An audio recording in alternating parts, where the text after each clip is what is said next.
Nos encontramos en Parque Santa Cruz, distrito de Jesús María.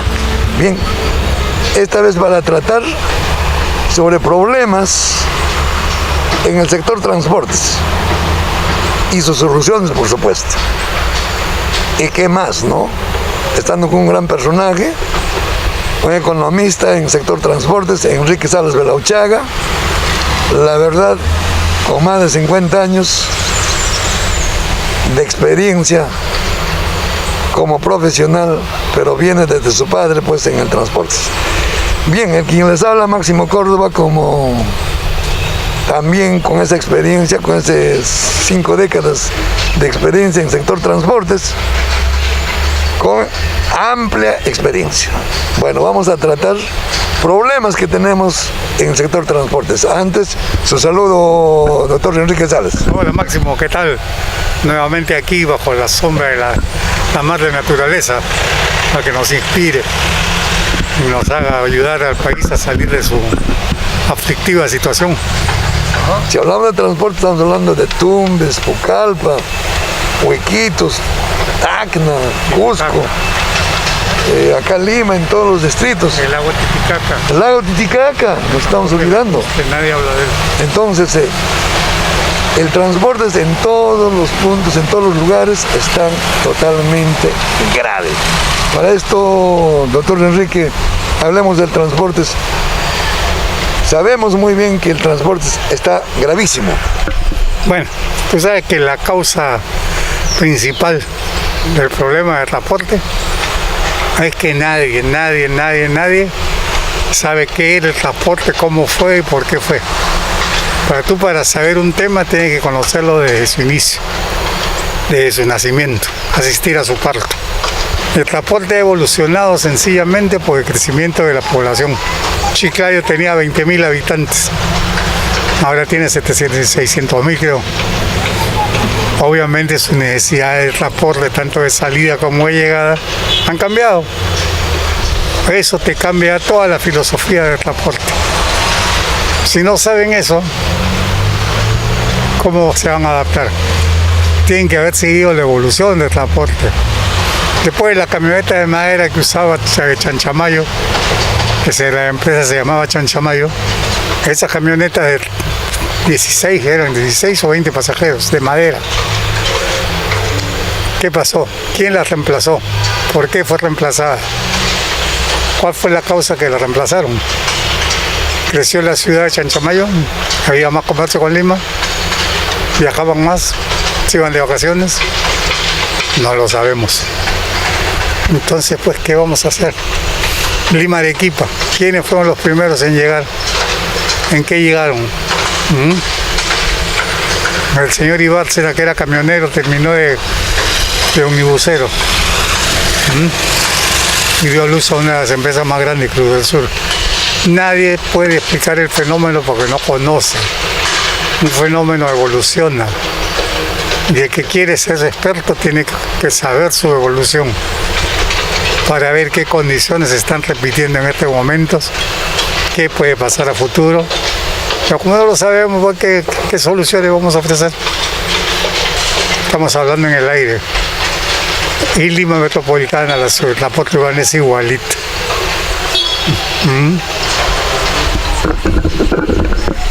Es verdad lo que dice acá un conocedor en transportes. El transporte está bien delicado y ha evolucionado, pues, ciertamente. Lo que dice Enrique Salas Belauchaga, yo concuerdo, pero el que les habla, es cierto que por el año 1968 yo ingreso al transportes, a la edad de 16 años. Verdad que en ese entonces, pues, los vehículos del 68 era, pues, yo ya estaba de ayudante y luego surgía a copiloto, pero de un camión Ford 600, para trabajar de Pucallpa a Lima, viceversa, o de centros mineros Huarón, Atacocha, hacia Lima, y viceversa, también llevando las cargas. Es verdad que para aprender transportes hay que vivirlo dentro. La pregunta es, ¿por qué no se han preocupado en el transportes?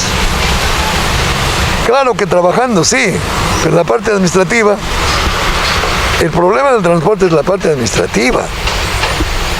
Cuando tocamos esta parte, lo que dice el doctor Enrique Salas, el quien les habla fue gran amigo del final que en paz descansa, Ángel Bárcena, del gerente de la empresa más conocida, Cruz del Sur. Tuve la gran oportunidad de haber convivido con Joaquín Ormeño Cabrera, cuando compró últimamente, que es lo que tiene Javier Prado, el terreno de la Fiat.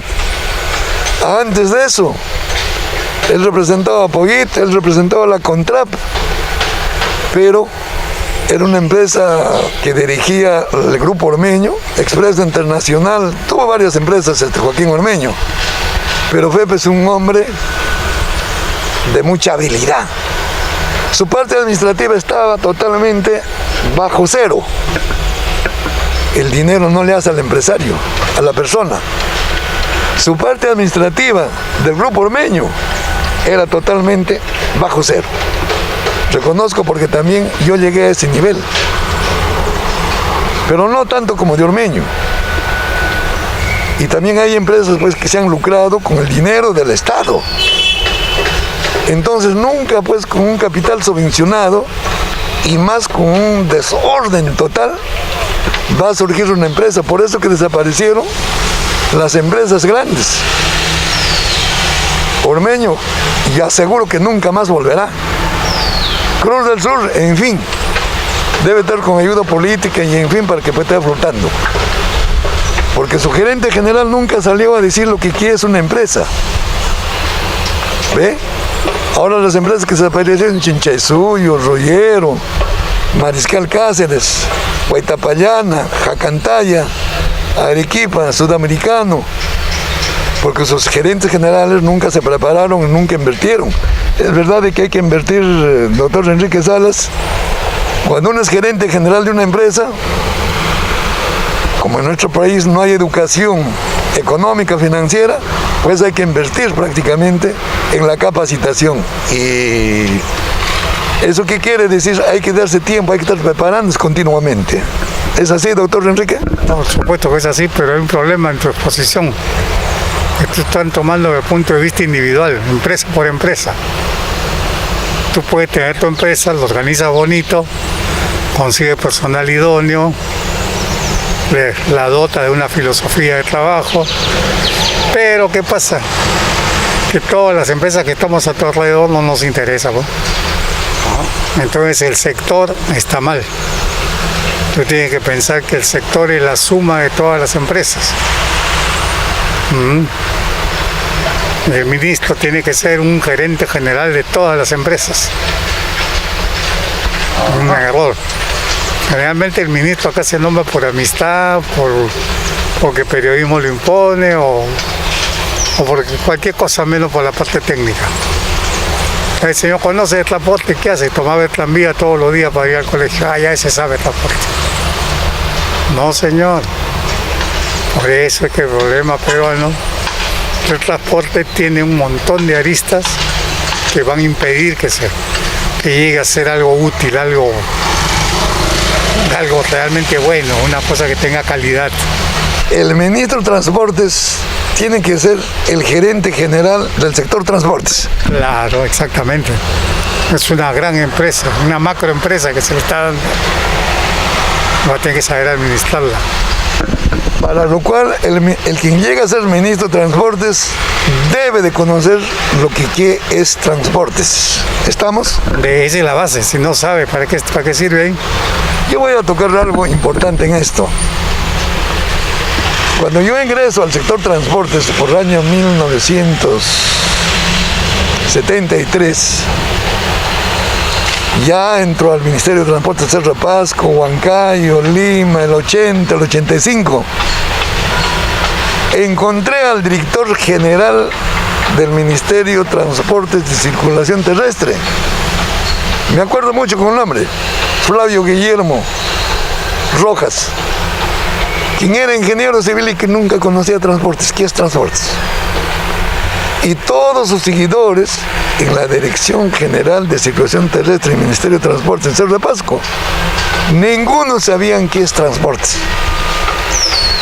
Esta misma realidad yo encontré en Huancayo, acá en Lima, en Arequipa, en Cusco, a los lugares que ha llegado máximo Córdoba. Entonces, si en la institución no hay uno que conoce transportes, en la institución estatal. Ahora vamos por el otro lado. ¿Quién le defiende al sector transportes? Son las asociaciones, es la confederación. Ahora en la confederación, me acuerdo mucho de la CONTRAP, que representaba a don Joaquín Ormeño, y don Joaquín Ormeño, que en paz descansa, nunca se preparó para ser gerente general. Esa es la verdad del momento. Ahora en las asociaciones, así como APOIT, APIMIT, otras asociaciones que han representado al sector transportes, también sin nunca haber sido transportista, han representado. Entonces, la asociación que defiende sus derechos de sus agremiados, y en el ministerio, el ministro, o el viceministerio, o el director general de circulación terrestre, que no conoce transportes, no han hecho nada, pues, no han hecho nada por sector transportes. Y esa es la causa, la consecuencia, que en este momento el sector transportes está pasando una crisis social. Más aún, desde la época del Fernando Belaúnde Terry, que en paz descansa, cuando transfirió la administración a la municipalidad, se fregó todo. ¿Algo recuerda eso, doctor Enrique? Claro, eso fue por un affair que hubo en la dirección general, cuando estaba el ingeniero Chávez Valdivia. Chávez Valdivia. Hubo un escándalo por las concesiones que otorgaba. Y como única solución que hubo fue pasársela al municipio, dando como explicación que en España era así, y como en España era así, esa era la solución. Somos tan pobres diablos que ni nos respetamos como país. Porque lo primero que preguntamos es, ¿cómo lo hacen en tal sitio? Ah, en Chile lo están haciendo bien, así. En Liberia están, pero en todos. En Sri Lanka. Y el pobre Perú no vale nada. No somos nada. Somos lo mínimo. Imagínate. ¿Cómo puedes tú hacer que un país solucione sus problemas con ese criterio? O sea, en nuestro medio, el sector transportes, hemos creado por crear, trabajamos por trabajar, compramos las unidades por comprar, sin estudio técnico económico. Sin estudio técnico económico. ¿Qué quiere decir? No hay estructura antes de crear la empresa. Entonces el gran problema es lo estructural. ¿Hay soluciones? Sí hay soluciones. ¿Es imposible? No, no es imposible. Pero hay que poner pues voluntad los que conocemos. Entonces, si de verdad queremos reestructurar y mejorar el sector transportes, ya que el transportes es la sangre principal para el desarrollo económico de todo el país y en el mundo, el transporte es un todo, hay que irnos para dar solución por la parte estructural. Eso quiere decir que tiene un proceso. No, y la cosa está tan mal llevada. Por ejemplo, cuando hubo las asociaciones de transportistas a nivel urbano, interprovincial y camionero, ¿qué sucedía? Que todos repetían lo mismo. Cuando tú le decías, oye, pero hay que ver las características, pero si ya está, pues somos camioneros, nosotros llevamos carga, no pasajeros. Sí, pero el vehículo que tú usas es exactamente igual que un bus. ¿Cómo va a ser igual que un bus? Bueno, como quieras. De eso me hace acordar de cuando se armó la polémica del bus camión. ¿Te acuerdas? Sí. El bus camión fue una de las estupideces más grandes. Y la hicieron una cosa nacional. Los periodistas le preguntaban a todo el mundo, ¿ese es un bus camión? Sí. Claro que sí. Ese se estrelló porque era un bus camión. Señor, qué miércoles tenía que ser. Y ni siquiera sabían hablar bien, porque la manera correcta de expresarse hubiese sido, es un chasis de camión que ha sido utilizado para montar una carrocería de ómnibus. Y aún así no había nada que hacer. ¿Por qué? Porque realmente los chasis eran idénticos. El único chasis que no era idéntico El camión no tiene motor trasero. No puede llevar motor trasero. Ahí tú sabes si es montado sobre chasis de bus o de camión. Si tiene motor trasero, es de bus. Si es delantero, también puede ser de bus. Si es al centro, también puede ser de bus. Pero el que no sabe eso, dice, no, el bus camión. ¿Y cuál es la diferencia? Yo le ponía siempre el ejemplo del B7 y el F7. O sea, a ver, ¿tú sabes cuál es la diferencia? Bueno, que el centímetro acá no. Háblame claro, ¿dónde está el radiador? ¿Dónde ve el tren delantero? ¿Dónde está el motor? Bueno, pero es que ya se sabe que el B7 lleva el motor adelante. Pues ese camión también, pues está bien, pero también tiene capacidad de llevarlo atrás. Tú le clavas el motor atrás y no pasa nada. Sobre el mismo chasis.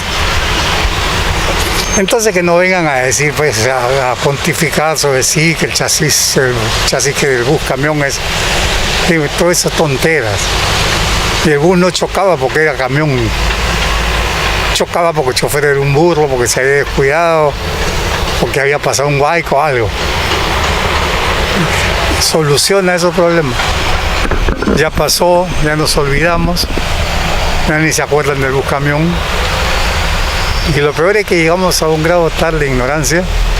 Yo me acuerdo una vez estaban entrevistándolo a Joaquín, no sé en qué canal, y justo hubo un accidente. Y la presentadora le dice, señor Ormeño, aprovechó, mire, ahí había un choque terrible en este momento, en la Panamericana Norte creo que fue. Aquí está, a ver, y nuestro reportero se está acercando, ¿verdad? Se acercan. Y Joaquín, que no perdía una, dice, a ver, un ratito, pues retroceda. Ahí, mire usted, ¿ve usted ese fierro así torcido? Sí, y ve un fierro que atraviesa. Sí, pues eso es, ese hombre es un chasis camión. Chasis camión. ¿Cómo sabían? Por un par de fierros, no señor, el chasis camión es simple. Por el tren delantero y la ubicación del motor. Se acabó. Pero él decía que eso y la otra. ¡Ay!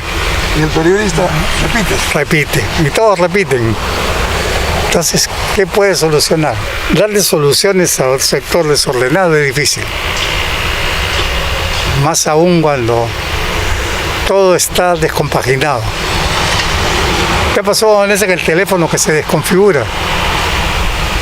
Quieres entrar al chat y no sale, quieres mandar un WhatsApp y no pasa, no suena la alarma, es decir, nada de gracia. Se ha desconfigurado. Como volver a configurar es bastante simple, pero tiene que tener ingenio, tiene que tener algún conocimiento y punto. Pero no, si no tenemos nada de eso, ¿qué es lo que estamos haciendo? Estamos engañando a la gente, nos engañamos a nosotros mismos. Aquí tiene que venir un ministro que conozca, que tenga criterio, que a la gente le presente programas así coherentes y que lo entiendan, que su vida diaria la vean reflejada ahí. La gente va a decir, sí, eso sí, porque a mí me pasa. Pero si no, ¿qué? No, así no se hace. Enrique Salva Laochaga, con la experiencia que tiene más de 50 años en el sector transportes, ha mencionado que el periodismo solo repite lo que le dicen.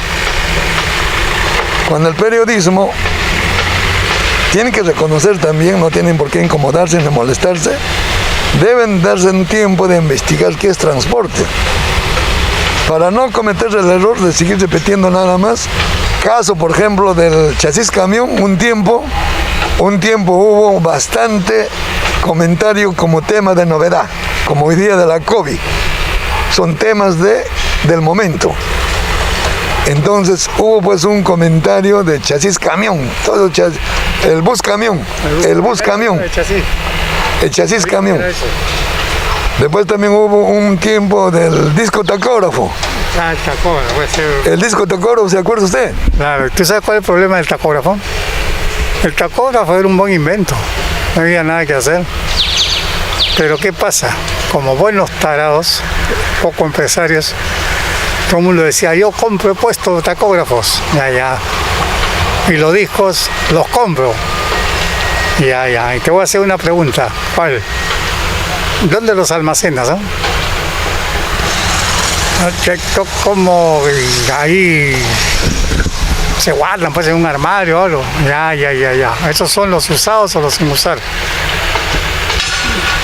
Los dos, juntos. Ya, tú sabes, los discos usados, les haces análisis periódicamente. ¿Qué es eso? Cada 15 días haces un análisis de qué ha pasado, cuáles son las infracciones más comunes. No, es así. Entonces, ¿Para qué? ¿a qué miércoles estás botando tu plata? ¿Qué sentido tiene? Y efectivamente el tacógrafo antes del año quedó fuera de uso, ya nadie lo ponía. Y hubiese sido muy útil, ¿eh? Pero no había, y en el ministerio ni idea tenían. Ahí donde me dio, lo único que decían, el tacógrafo, lo vamos a multar por no tener tacógrafo. Ya. ¿Y qué propones? Nada. O sea que estamos muy mal. Ha tocado el doctor Enrique Salas tema del disco tacógrafo. El que les habla lo ha vivido en vida real esto. El disco tacógrafo, incluso la gente que trabaja en el Ministerio de Transportes, llegaron a violarlo, porque eso no es para que lo toca la gente que trabaja en el Ministerio, pero llegaron a violar, destapaban el tablero, algo injusto en ese entonces. Ahora nadie habla del disco tacógrafo, pero en caso de empresa Carbomayo no sirve el disco tacógrafo. ¿Por qué? Teníamos dos servicios, dos buses de Lima hacia Arequipa y dos buses de Arequipa hacia Lima. 4 buses que tenían que trabajar permanentemente, en los cuales hemos hecho un gran análisis del costo kilómetro, pero en base al disco tacógrafo. Hicimos unas comparaciones y nos salió un instrumento que es válido específicamente para la empresa, que es válido específicamente para la gerencia general. Pero ¿cómo llega la gerencia general? A través del jefe de tráfico de la empresa, y lo pasa a la parte administrativa, y en la parte administrativa la contabilidad, pero el reporte procesado, un excelente herramienta de trabajo que nos da. Incluso cuando ya llegamos a este punto vamos a hablar de flujo de caja, y nos dice con quién estamos trabajando, ¿no? Con quién hemos estado trabajando, qué tanto hemos mejorado. Nos dice la depreciación, el desgaste, el ingreso, el egreso, el saldo acumulado, la inversión, la reposición, los intereses, o sea, te habla todo en base, para los que hemos aprendido, el uso del disco tacógrafo. Una herramienta muy maravillosa. Me pregunta, ¿cuántos hemos aprendido esto? Como dicen los demás, lo tiraron. Muy bueno, pero para la empresa. Entonces el tema del disco tacógrafo fue muy importante. Yo lo digo, lo pronuncio, porque el quien les habla, pues en el campo lo ha vivido esto. Hay otro tema más, algo corto. Tolerancia cero, doctor Enrique. Tolerancia cero, que sacaron de novedad. Sí, Incluso hemos hecho una revista entre Enrique Salas y Máximo Córdoba. ¿Recuerda algo de tolerancia cero? A ver, claro. ¿Cómo se llamaba el moreno, el director general? Oscar.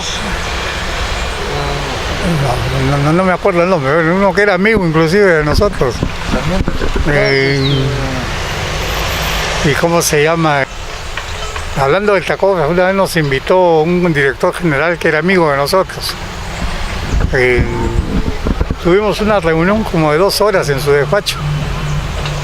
Y terminamos en nada, pues cosas raras, a pesar que era muy buen amigo, pero no entendía, pues decía, pero yo no entiendo por qué no pueden una cosa tan sencilla. Le digo, porque no es el solo hecho de poner el disco, que el disco registre. Hay que sacar el disco, guardarlo bonito y cuando se necesita sacarlo y leerlo. Porque este disco se lee. Interpretarlo. Claro, no una vez leído, primero lo lees y después tienes que demostrar que has entendido lo que dice ahí. ¿Ya? Pero ¿qué pasa? Que no lo tomaron en cuenta. Ahora, como el disco tacógrafo ya ha sido superado ampliamente por el GPS, no sé si ustedes se han dado cuenta de que en los últimos 10 años, cuando hay un problema de transporte, especialmente social, tarifas, pasos, etc., etc., lo primero que hacen, especialmente los del municipio, se acercan y ellos salen con su estatuto. No que la ordenanza número tal, en su inciso tal, de tal fecha, dice tal cosa. Eso es lo que vale.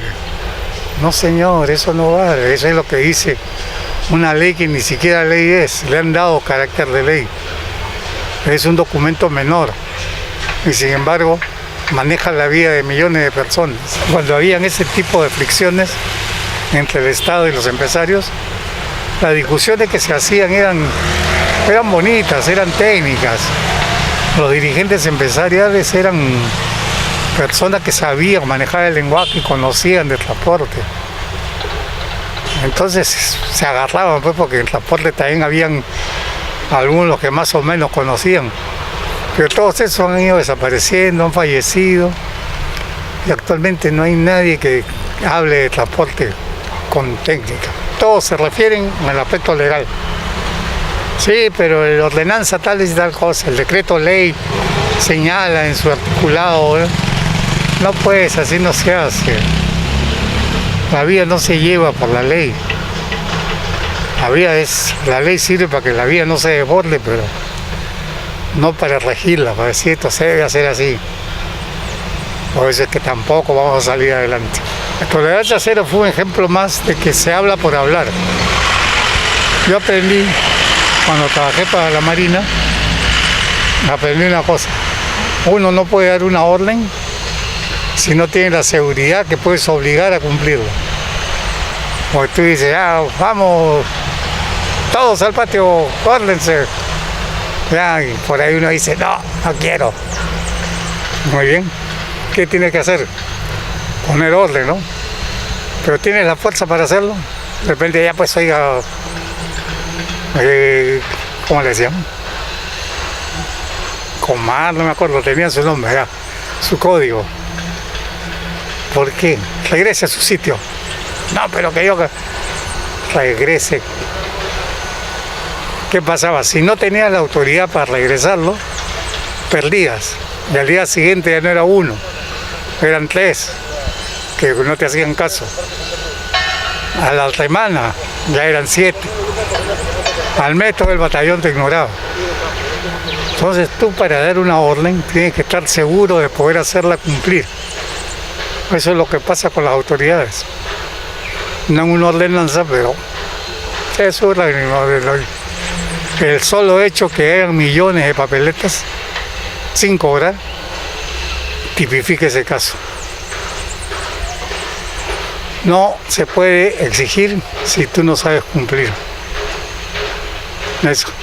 O sea que ya sabemos, otro caso sin solución. Son temas muy importantes cuando comentamos, porque conocemos de lo que es transportes. Enrique Salas con más de 50 años de experiencia, y el que les habla igual con más de 50 años de experiencia. Y bien complejo, bien complicado el sector transportes en este momento, a nivel nacional. Pero no es imposible de dar soluciones. Para dar solución, según Máximo Córdoba, quien les habla, solamente llegando a ser ministro de Transportes. Y al llegar a ser ministro de Transportes, seleccionar personas que conocen de transportes. ¿Tenemos gente que conoce? Sí, tenemos gente que conoce. costa, sierra, selva, tenemos. Trabajar con gente que conoce, con datos reales y hacer una buena estructura y reestructurar la ley del transporte. Porque la ley del transporte es actualmente está reestructurado desde su segundo gobierno de Alberto Fujimori. Cuando era presidente del Congreso, Carmen Lozada Gamboa, entre ellos Susi Díaz, y 12 congresistas que no conocían transportes. Y estaba el vino Luis Sixia, pero tampoco... No, estaba... No. Miguel, que en paz descansa. Miguel, pero tampoco Miguel se había dedicado a hacer un estudio técnico económico. También estaba dirigiendo al ojo de un cobero. Hay que tener mucho en cuenta, el que les habla Máximo Córdoba, con base, con razón y argumentos sustentados. Por lo tanto, señoras y señores, a nivel nacional, ¿solución de transportes hay? Sí hay solución de transportes, pero hay que trabajarlo con la gente que conoce. ¿Hay gente que conoce? Sí, tenemos gente que conoce. En bien de los que vienen los futuros, gerentes generales o empresarios para los que se dedican al sector transportes. El quien les habla es creyente, gracias al divino creador, todo este planeta, el espacio, todo, pero para comer, para vestirse, para tener un techo, hay que trabajar. Y para trabajar hay que tener las recomendaciones de Enrique Sala, que siempre yo aprendí el flujo de caja, gracias, mil gracias, al caminar durante estos 25 años. Y estoy en presencia con Enrique Salas Belauchaga. Flujo de caja para todo, hasta para vender anticucho, para vender o para ganar un sueldo, también flujo de caja. El tema de flujo de caja es muy importante para todos. Ese pequeñito del tema de flujo de caja, ¿es importante para todos o solamente para el sector transporte? No, básico para todo, en todo tipo de actividad comercial y económica. Es sencillísimo de hacer, pero el problema es que hay que interpretarlo.